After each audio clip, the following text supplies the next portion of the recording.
when I usually know that I'm going to preach, when we went through the study of the elders while we did it with the Minnesota conference, they give us a different way to figure out how to do sermon. Unfortunately, most of them doesn't match up with me. Me, I'm a person that I'm catched by things. I'm catched by a word. I'm catched by an action. With that little small thing or word, I go so far in so much in my own personal imaginations, and guess what? A sermon. So all the entire week, I was catched by instructions.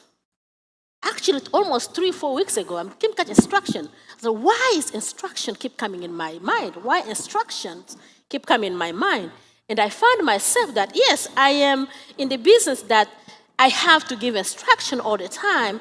And I am a mother, I gotta give instruction all the time. I am a friend, I am a sister that I gotta give instruction all the time. But sometimes it doesn't work the same way. Sometimes I don't like people giving me instructions. I know some of you are like me, am I right? Sometimes there are some instructions when it comes up, I didn't need that. But with that said, I went deeper, asking myself, yes, in the world I know instruction. What's the Bible telling us about instruction? As you see in Proverbs 13, which is my main verse, whoever sown instruction will pay for it. Ooh. But he whom respects a command is rewarded. I was like, okay, that's a good verse. I dig a little bit deeper. I was like, okay, I know instruction. Yeah, that's, if you say instruction, you don't need to go to a dictionary, right? To kind of understand what that means. But I'm curious. I wanted to know that what Google say about instruction. And they say that instruction is a noun. The first one they give is a direction or order. Easy to follow, right? Is a direction or orders, right? It's, Monique, can you do this for me? I just instruct you to do something. This morning, I think I did a lot of those, me and my elders. Daniel, we were giving each other instructions. Hey, can we do this? In every way we find ourselves, in every settings, we find ourselves doing those things of instructions. And when I was looking at the similarities of what instruction is, I am not going to do all of them. I'm just going to pick a couple of them that captures my interest. We have order. We have a command, like soldiers take those a lot. Monique should know about that. We have demand. They can demand you to do something. One of them catch my attention that say so. That one mother do a lot. Hey, I say so. You tell your daughter to do something. Mom, why should I do that? You don't even have to give her so many instructions why or reason why you are asking your children to do something. You just go, because I say so. Instruction is also, I say so. Which means that, okay, I give you, it sounds different when we use it in language, when we use it in doing something. When I say so, the child will feel like, oh my goodness, she doesn't even give me a better explanation of that. But when we say I say so, for me as a mother, in my mind, it's like, okay, I just told you exactly what I want you to do. You say no, and then you say, why? Do I have to explain myself for the second time? And we just say, because I say so. But what she meant also is, because it's my instruction. When I look at the second one, they say detailed information telling how something should be done. We find those a lot. How to be operate, how to assembling it. And when I was looking at the similarity of detailed information telling someone how to do some things, how something can be assembling, they give a different type of those instruction thing that we can use to get instruction from. We see is a key, we get a guide, we see a recipe, you can get an instruction from a recipe, we see a handbook, we see manual. What surprised me, they have Bible in that part too. We say Bible was also there as a part of information detail that can help us, give us instructions in something that we need. For those who know me, I don't buy things that is already assembly unless if that's how it comes. I love to buy things that is in the box so I can sit there and grab that manuals and put it together. But confessions, I grew out of that one. Unfortunately, even I grew out of that one, I still love to buy things in boxes. But as you know, I have a little girl that just turned out just like me, Soleil. Now, if I buy it, although Soleil, I don't have time for this, she will go there and take that instruction manual, put everything together perfectly. I ask myself this question. If we don't follow instruction, what will happen? I didn't stop there. I went far to kind of understanding biblically. Google gave me its own description. Biblically, what instruction mean? As I was searching, I went through the King James Bible dictionary. They say there, I found out that there's 33 times the word instruction in the verses in the Bible. This is only based on King James Version because I know there's a lot of versions, so don't quote me in any other things, just in the King James version. And then instruction, even in Latin, there's not even a lot of difference. It's instructio. Wow, it's not like a big difference in reading it. So by reading it biblically, instructions, number one, they say the act of teaching or informing the understanding of that of which it is was before ignorance information. The second one caught my attention. They said it's a perception pervading knowledgement. And then when I look at the three, it said that direction, orders, command, mandated. The minister received instruction from the sovereign to demand a categorical answer. I ask myself, if instruction in the Bible is a teaching, if instructions in the Bible is something that we need because it's something that gives us a knowledge, should I confirm that? Of course. If we turn your book to Proverbs 8:10, it said this: receive my instruction and not silver, and knowledge rather than choosing gold. That's the Bible. That's in Proverbs. God wants us to receive his instructions instead of the silver, to receive his knowledge instead of gold. Why? Why does he want us to receive instruction? There's a reason for that. If we go a little bit further now, the next one, which is in Proverbs 16:20, see, whoever give heed to instruction prosper. I want to prosper. I don't know about you. Do you all want to prosper, right? Whoever give heed to instruction prosper. And blessed is he who trusts in the Lord. Amen? The whole entire praise and worship was about that. Trust in him and, surrender to him. And in my knees I pray. I didn't say that. This is straight from the Bible. If we want to prosper, you just have to follow instructions. As much some of us don't like them, so that's what the Bible is telling us in Proverbs 16:20.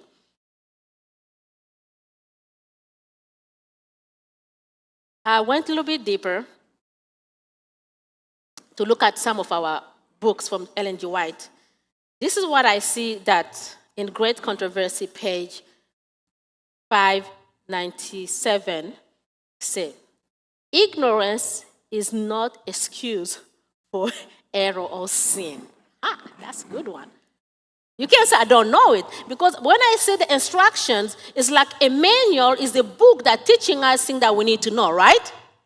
So are you going to say, I don't know? And the Bible, Ellen G. White said that ignorance is not excuse for errors or sin, where there is every opportunity to know the will of God. A man is traveling and come to a place where there are several roads and a guide board, indicating when each one lead.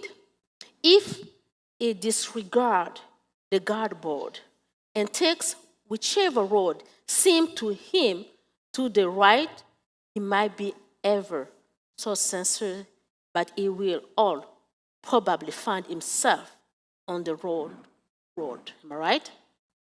We now love GPS. When we drive around, it tells us where to go. What happens if you don't listen to it? You will find yourself in the wrong area. But sometimes GPS do not even catch that there's a road construction. You end up finding yourself in the wrong area. It happened to me this week. I was in St. Cloud, close to the St. Cloud State University. They were building a road. There was not enough sign to tell me where to go. I put my GPS. Definitely, it guide me where to go. I followed the GPS. I found myself, I'm in a roundabout. There's a track construction track. I have nowhere to go. I was so embarrassed. I have to stop, pull my window down, ask the lady, I'm sorry, how do I get out of this mess I found myself into it? Literally, I asked that lady. And the lady looked at me and laughed like, I know that road is closed. Just go straight and get out there, and then you'll go the other way. If we don't follow instruction, definitely we're going to find ourselves in trouble. If we don't have that knowledge of instruction, if we don't use that manual properly, yes, we can claim ignorance. Otherwise, we're going to find ourselves sinners. When we talk about road, when I traveled with my kid went to visit back home Congo the first time, I decided that I will take them to the place called Lac Munkamba. That lac is historic for my tribe. When that lac started developing, it killed almost half of my tribe. And when we were young, my parents took us there to visit, and it was so wonderful. And then I said, no, I really want that adventure to take my children there also so we can be able to go there and I can explain to them about the road. Unfortunately, in our way there, the roads are not good. I was informed that the way to Munkamba is actually 4 hours, which I was like, great, yes, we can go there. But we need a pickup truck. Yes, that's no problem. We have one. And I found out, but we can't go that road. Oh, no, why not? Because the road is bad. And then they tell us that the road that we're now going to be taking, we're going to do 8 hours instead of 4 hours. It was hard. We didn't seem to worry because we were in adventure, even if it was 8 hours. My dear, did you ever drive a car? The sand is so deep that your wheels stay on the top and the sand catch your car. They have to literally dig all the sand under your car, cut the branches, put under your front wheel and back wheel so you can go. Do that over and over again until we can get to the next side. The guy that was the lead driver, that was a new road for him. He didn't know it either. At one point, he has to stop, ask the villagers, you know what, we didn't have the board guy to tell us this is going to this and this. No, we didn't have that over there. You have to rely on the local people that live there to help you and guide you where you're supposed to go. And trust me, you have to listen to them because they know, they live there. They say that, okay, you have to go that way. Otherwise, you find yourself in the same situation of getting stuck in the sand. After I got stuck more than 5 times, after taking so many time to get that sand out, after listening to the local people that was pointing out the right direction, we finally got there. That's Monique sitting there on the top of that rock. It was beautiful. Where we want to go was beautiful. The lake was nice and warm. The water was so clean. The air was perfect. We didn't even want to leave. Because we followed instruction, we got where we wanted to go. The result of it was so wonderful. You can see my nieces that went with, we were almost 15 people with 3 cars. They were so happy, swimming with our swimming suit. I don't want to go in detail, but it was a joyful moment. Because our drivers followed the instruction. Because our drivers listened to what needed to be done, got us to the destination. So what happened What happened to you and me if we decided, okay, we don't want to follow the instruction? We know the Bible, they're telling us that instruction help us to have a knowledge, and instruction also, we better have it than silver and gold, because whoever who follow it prosper, because whoever who had it is blessed. What happens if we don't follow those instructions? We can turn our Bible to Proverbs 19:16. This is what the Bible is telling us if we do not follow those instructions. He who obeys instruction guard his life. Ha. Wow. I love that. But he who is contemptuous of his way will die. Do you think that's harsh? No, it's not. It's basic. Am I right? Imagine they're telling you that, okay, this road is ending. You refuse to accept that instruction, and unfortunately, the road is ending. You keep driving, and you find yourself, oh my God, it's really ending. I can't brake. Woo, there we go. You fall in the pit, right? That's for you and me, little simple living way that we can imagine things like that. Like, hey, if they tell me this road is closing, I shouldn't be going because I don't know what is there. I'm not leading myself to my death. But the Bible telling us if we follow instruction of what is in this book, the Bible, it will guide us and give us life. And if we refuse, we will die. In the Bible, there's so many stories about people that did not follow instruction. But I choose one to share with you today. God did anoint Saul to become a king of Israel. This story starts in Genesis from chapter 6 to 9. At the beginning, he did everything according to God's instruction. To God, want and need, until he becomes so bold. Instead of pleasing God, he started pleasing man. He do it for honor. He do it because Samuel was coming to be there to see what he did. He lost his sight. He lost what God did it. But guess what God did? In 1 Samuel 15:11 says, I regret that I have made Saul king because he had turned away from me and has not carried out my instruction. Samuel was angry and he cried out to the Lord all that night. Because of that, if we go a little bit in verse 25, we see, now I beg you, forgive my sin and come back with me so that I might worship the Lord. 26, but Samuel said to him, I will not go back with you. You have rejected the word of the Lord, and the Lord has rejected you as king of Israel. When we reject God, there's no future for you and me.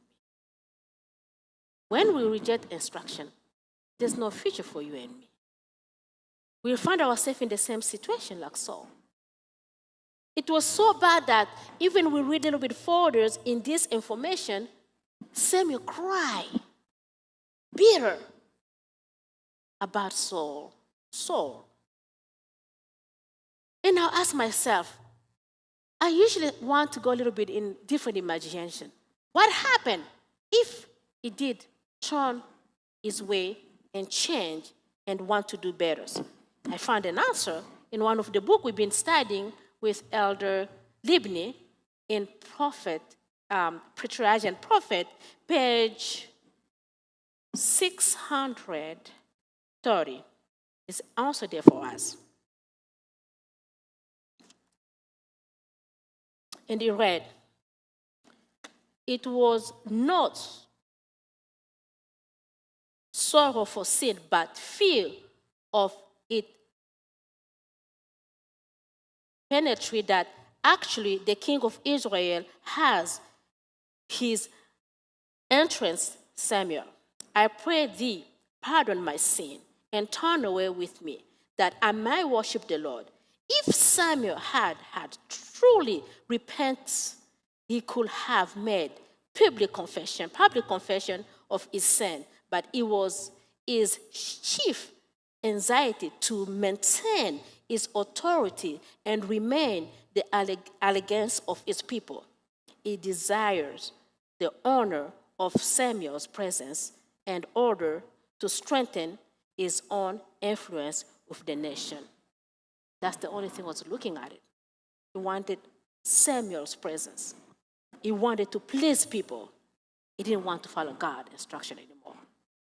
We find ourselves in the same situation. Instead of us going forward in God's word, instead of us doing what the Bible is telling us to do, we want to please our entourage. We want to please those around us. We're going to be lost. We're going to be just like Samuel. God will depart from us. But we just think that without God, we are nothing. Monique just read a very powerful verse for us. Without God, we are empty. He is the way maker. He is miracle wonders. He is a promise keeper. He is light in the darkness. Would you choose to walk in that darkness, or would you choose light?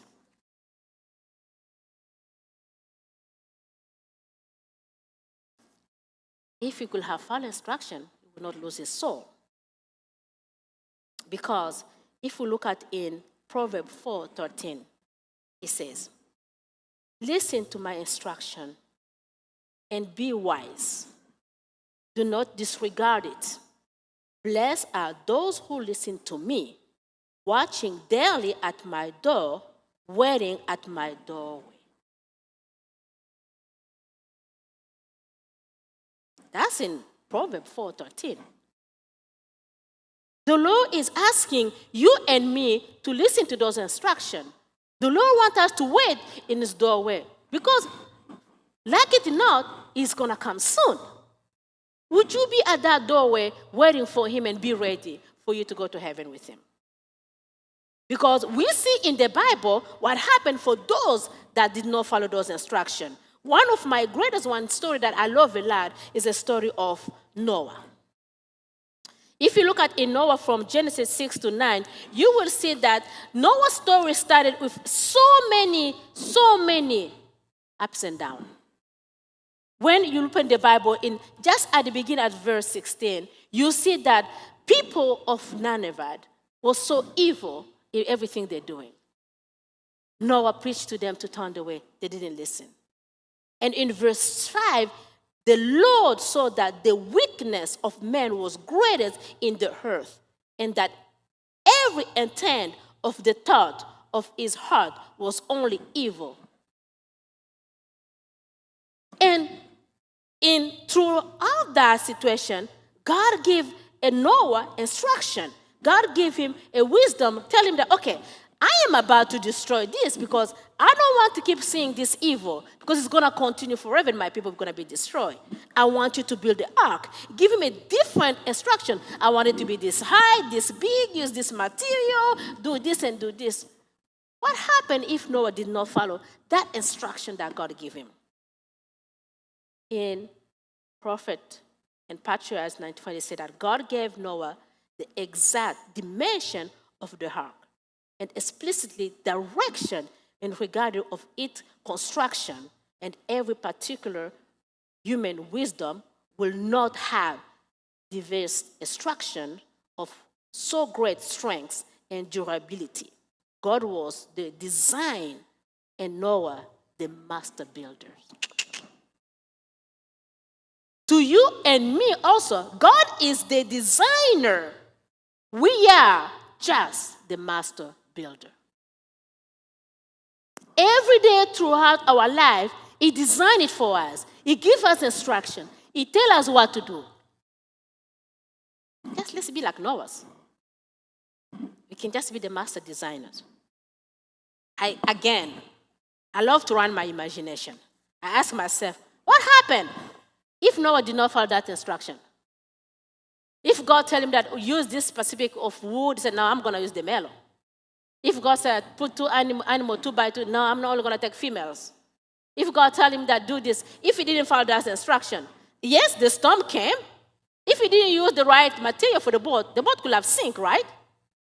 If you didn't use the right material, the animal that God tells you, because God gave me specific instruction, I want this many animal. If we look at a little bit in one of the verse, he said that I want this many of clean animal, female and male, do this. If you didn't follow that, those number of animal will not fit in the size. Or if you say, no, you know what, God, you telling me to be this big size boat, but according to my own personal wisdom, if I build this big, it's not going to be enough. No, he didn't. He didn't do it in his own way. He followed instruction to the teeth.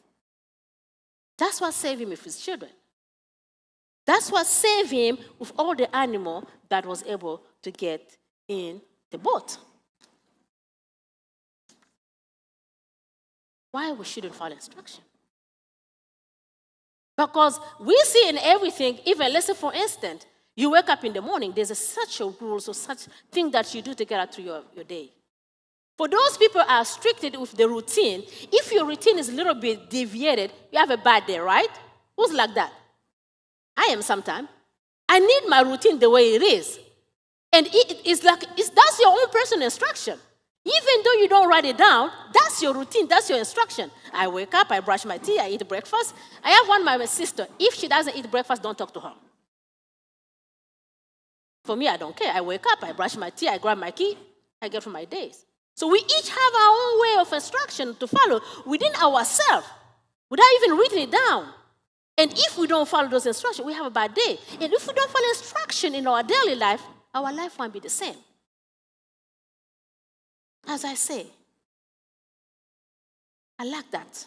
Say, God was the designer. God is the designer of our lives. He's asking you and me to be the master builder. Just build according to the way you wanted to build it. Don't change a bit. His wisdom is surpassing wisdom of everything.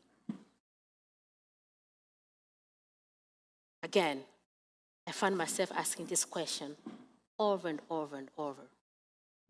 Why do we need to follow instruction? Why do we need to follow instruction? I don't even have to go far. I just turn to Proverbs 19, verse 20. It says, listen to counsels and receive instruction that you may be wise in your latest days.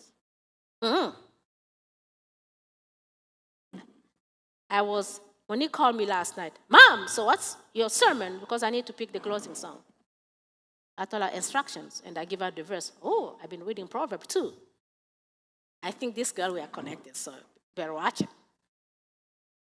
So Proverbs 19:20 said that listen to counsel and receive instruction that you may be wise in your latest days. I want wisdom. I know you all want wisdom, but how are we going to get that wisdom? I don't need a book in the box. This is our wisdom, right? Our Bible is our wisdom because there's nothing that you cannot find in any other books except this book here. Everything. If you doubt me, try it.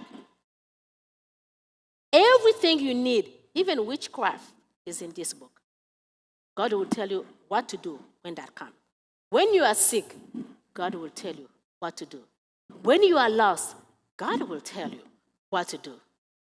When your friend abandons you, the Bible will tell you what to do.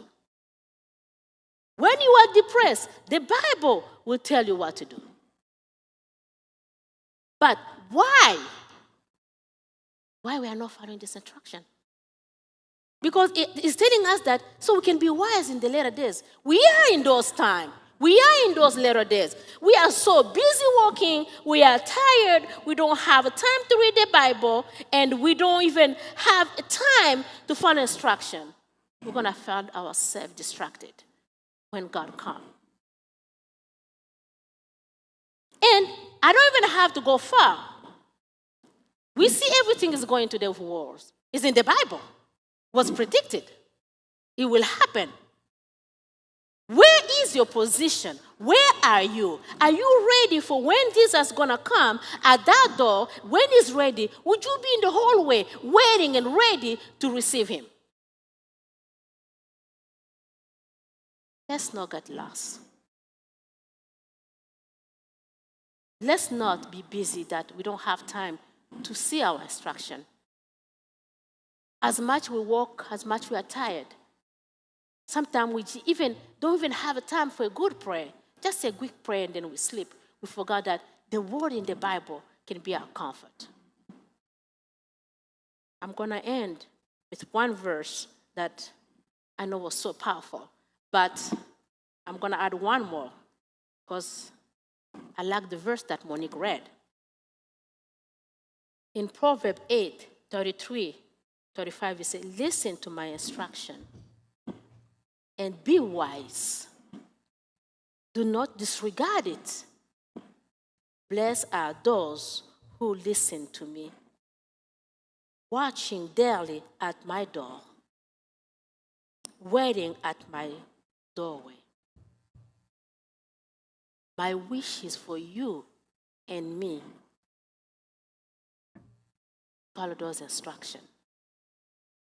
To wait at the doorway, that when Jesus comes, is to receive you and me together so we can leave this suffering world behind us and be happy forever in heaven with Him. As we're going to sing the last song, there's nothing. As much I say to listen to instruction, we can't do it ourselves. We have to put our trust in the Lord. Please stand as we are singing the last song.